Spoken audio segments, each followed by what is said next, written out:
नमस्कार, के न्यूज पर आपका स्वागत है। मैं हूं प्रियंका और आज हम बात करने वाले हैं विधानसभा में भर्ती के खेल में जिस तरह का घोटाला सामने आया है। 87 पदों पर भर्ती की गई है, लेकिन योग्य व्यक्तियों को छोड़कर उन तमाम लोगों की भर्ती की गई है जो कहीं ना कहीं ताल्लुक रखते हैं उस कंपनी से जिस कंपनी के डायरेक्टर पहले ही जेल में है। इस मुद्दे पर हम बातचीत करेंगे, लेकिन इससे पहले आते हैं और इससे पहले आपको दिखाते हैं कुछ तस्वीरें।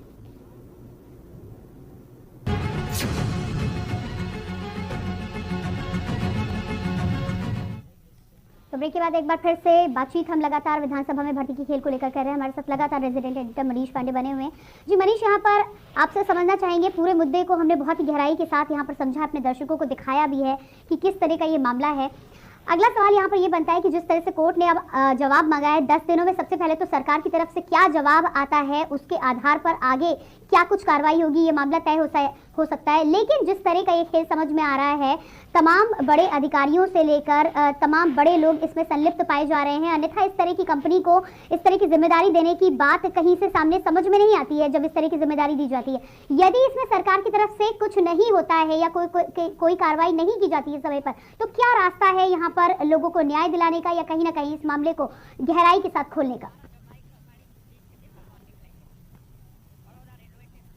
देखिए प्रियंका, सरकार तो सरकार है जी।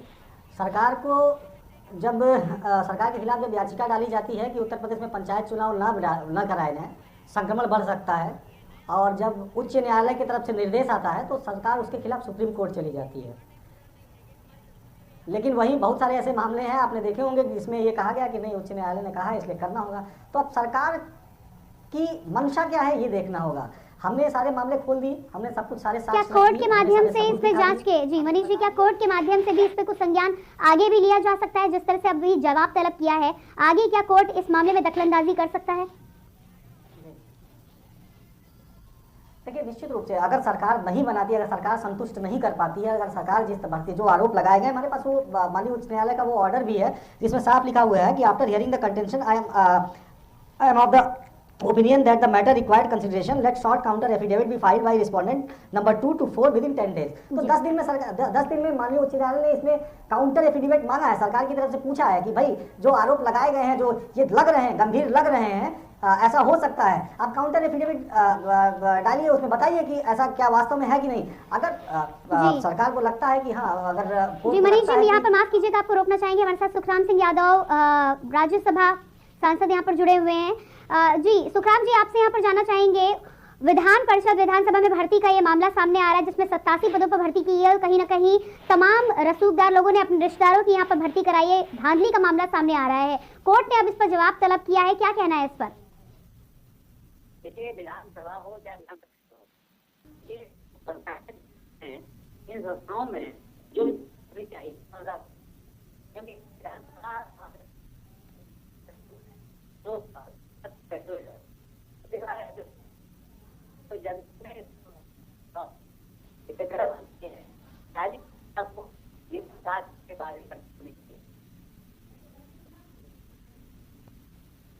जी बिल्कुल, जी आप अपनी बात पूरी करें।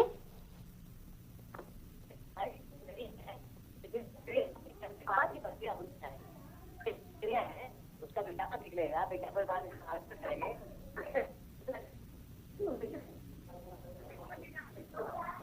जी बिल्कुल सुखराम जी, हमसे जुड़ने के लिए आपका बहुत बहुत शुक्रिया। और लगातार यहाँ पर बातचीत करने का प्रयास कर रहे थे, नेटवर्क की वजह से कहीं ना कहीं दिक्कतें आ रही हैं। साथ ही साथ मनीष जी, इस पूरी जानकारी के लिए और जिस तरह से तमाम दस्तावेज यहाँ पर आपने पेश किए हैं, पूरी उम्मीद अब ये जताई जा रही है कि कहीं ना कहीं कोर्ट के आदेश के बाद अब जब सरकार इस पर संज्ञान लेगी 10 दिनों के बाद, जिस तरह से जवाब आएगा, तो कहीं ना कहीं जिस तरह से जीरो टॉलरेंस की छवि बनाने का प्रयास किया जा रहा है, कम से कम उस छवि को बरकरार रखने के लिए ही सही, लेकिन कुछ ना कुछ संज्ञान इस पर लिया जाएगा और हो सकता है कि जांच के आदेश दिए जाएं। हमारे चैनल के माध्यम से यही हमारा प्रयास रहेगा। फिलहाल इस तमाम जानकारी के लिए और हमसे जुड़ने के लिए, ये जानकारी हमारे दर्शकों तक पहुंचाने के लिए आपका बहुत बहुत धन्यवाद। और अपने दर्शकों को एक बार हम फिर से बता दें कि लगातार विधानसभा विधान परिषद में जिस तरह से भर्ती में घोटाले को लेकर, धांधले को लेकर ये मामला सामने आया है, तमाम साक्ष्य हमने आपके सामने पेश किए हैं। जिस तरह से ये मामला सामने आया है, जिस तरह से रसूखदार लोगों ने अपने रसूखों का लाभ लेते हुए अपने चहेतों को लाभ दिया, अब देखना ये होगा कि सरकार का सीएम के द्वारा इस पर क्या कुछ होती है। हमारा चैनल के माध्यम से हम ये आह्वान कर रहे हैं कि यदि सीएम के माध्यम से इस पर जांच होती है तो जरूर मामला दूध का दूध और पानी का पानी हो सकता है और तमाम वो अभ्यर्थी